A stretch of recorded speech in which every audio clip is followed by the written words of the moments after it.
Assalamualaikum warahmatullahi wabarakatuh. Salam sehat bersama Diktator Indonesia.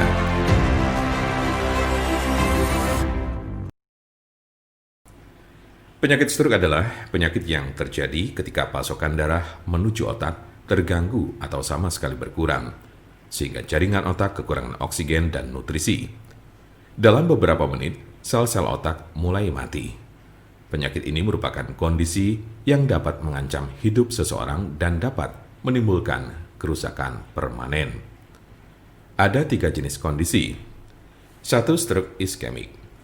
Penyakit stroke iskemik adalah kondisi yang terjadi ketika pembuluh darah yang menyuplai darah ke area otak terhalang oleh bekuan darah. Jenis penyakit ini bertanggung jawab atas 87% dari total kasus penyakit ini. Bekuan darah sering diakibatkan oleh aterosklerosis yang merupakan pengumpulan timbunan lemak di lapisan dalam pembuluh darah. Sebagian dari timbunan lemak ini bisa lepas dan memblokir aliran darah di otak Anda. Konsepnya mirip dengan serangan jantung, di mana gumpalan darah menghalangi aliran darah ke sebagian jantung Anda.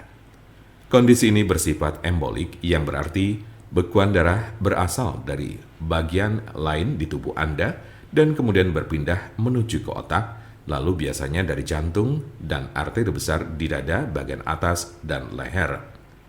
Diperkirakan 15% kasus embolik ini disebabkan oleh kondisi yang disebut fibrilasi atrial. Ini adalah sebuah kondisi yang membuat jantung Anda berdetak tidak teratur. Ini menciptakan kondisi di mana gumpalan bisa terbentuk di jantung, terlepas dan berjalan ke otak.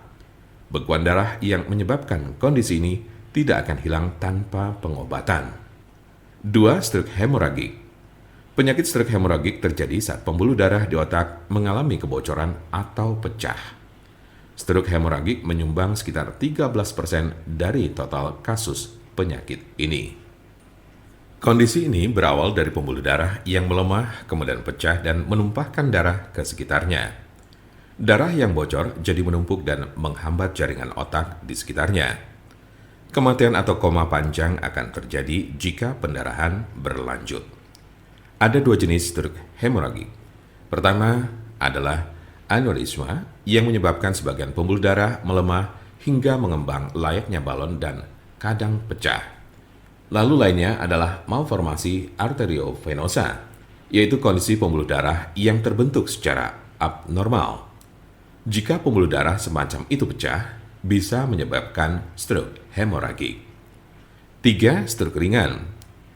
Transient ischemic attack atau TIA, atau sering disebut stroke ringan, adalah kekurangan darah pada sistem saraf yang berlangsung singkat, biasanya kurang dari 24 jam atau bahkan hanya dalam beberapa menit. Kondisi ini terjadi saat bagian otak tidak mendapat pasokan darah yang cukup. Anda memiliki resiko stroke ringan yang lebih tinggi apabila Anda pernah mengalami transient ischemic attack. Penyakit stroke dapat terjadi pada golongan usia berapapun. Anda dapat meminimalisir terkena penyakit ini dengan mengurangi faktor-faktor risiko. Pengobatan penyakit stroke di rumah. Apa saja perubahan gaya hidup atau obat stroke yang bisa dilakukan di rumah?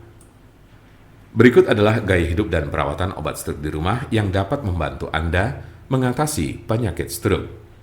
1. Berhenti merokok. 2. Minumlah obat-obatan yang diberikan oleh dokter Anda. 3. Olahraga sesuai dengan petunjuk dokter Anda. 4. Makanlah makanan yang mengandung sedikit lemak dan kurangi meminum minuman beralkohol minimal 1 kali sehari. 5. Kendalikan tekanan darah, tingkat kolesterol, dan diabetes Anda. Jika Anda, saudara, atau teman ada yang terkena penyakit stroke sedang mencari pengobatan alternatif dengan obat herbal, saya pastikan Anda berada di tempat yang tepat. Karena insya Allah, dengan izin Allah SWT, kami mempunyai solusinya. Silakan hubungi nomor kami di 081 329 878 999 atau bisa juga melalui WhatsApp di nomor yang sama, yaitu 081 329 878 999. Jangan lupa like, share, dan subscribe untuk mendapatkan informasi seputar kesehatan lainnya. Terima kasih, semoga dapat bermanfaat. Wassalamualaikum warahmatullahi wabarakatuh.